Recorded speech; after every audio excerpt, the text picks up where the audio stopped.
It was an easy job being a copyright cop in Australia. Everywhere you looked, people were infringing. I thought I'd seen it all. Until I met Alice, an inventor out to save the world. When we hauled her in, she was ranting about fair use. I'd heard that one before. Everybody thought that was already a defence in Australia.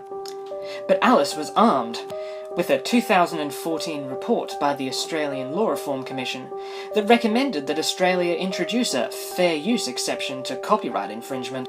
But why? Why did everybody think that fair use was the saviour for Australian copyright law? I had to know. Oh, I'm glad you asked, said Alice with a smile. There's so many reasons. Firstly, a fair use exception is flexible and technology neutral. Why? I asked. How is it more flexible? Well, she said, the US test for fair use looks at 4 separate principles. This can include whether it was for commercial or non-profit use, how much was taken, and what impact it has on the rights holder's market.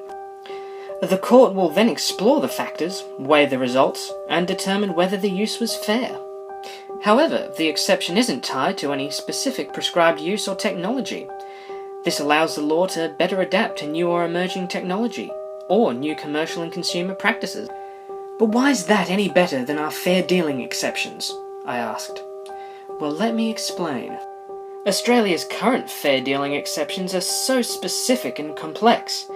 They set out the precise circumstances where an exception will apply. We've got research and study, criticism or review, reporting the news, legal advice, and parody or satire, each with their own definitions and interpretations, and a very narrow application. And the problem is that these exceptions are always drafted in retrospect, and reflect the circumstances and technology that existed at the time. Parliament is always playing catch-up, and it's a slow game. Australia's time-shifting exception came 22 years after US courts decided it was fair use. But in the 21st century's emerging digital economy, we can't afford to wait that long. New ways of creating and delivering content can emerge overnight, and our current fair dealing exceptions might not cope. Ultimately, we can't predict the future, but a flexible, tech-neutral fair use exception means copyright can adapt to anything new which comes our way.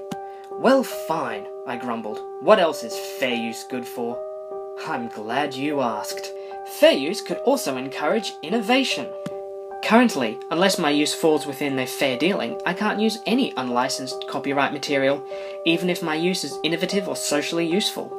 The ALRC argues this makes Australia a hostile regulatory environment for innovators and investors, and many useful and beneficial innovations have no breathing space to emerge. But under fair use, if I've got an innovative idea for copyright material, I don't need to ask the right holder or the courts for permission, as long as the use is fair.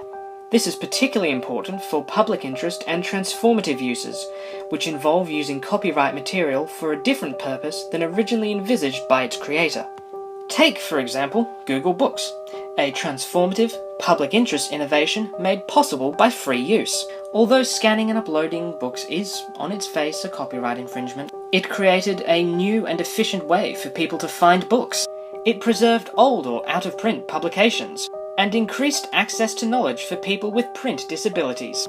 In fact, it even enhanced sales by linking to bookseller websites.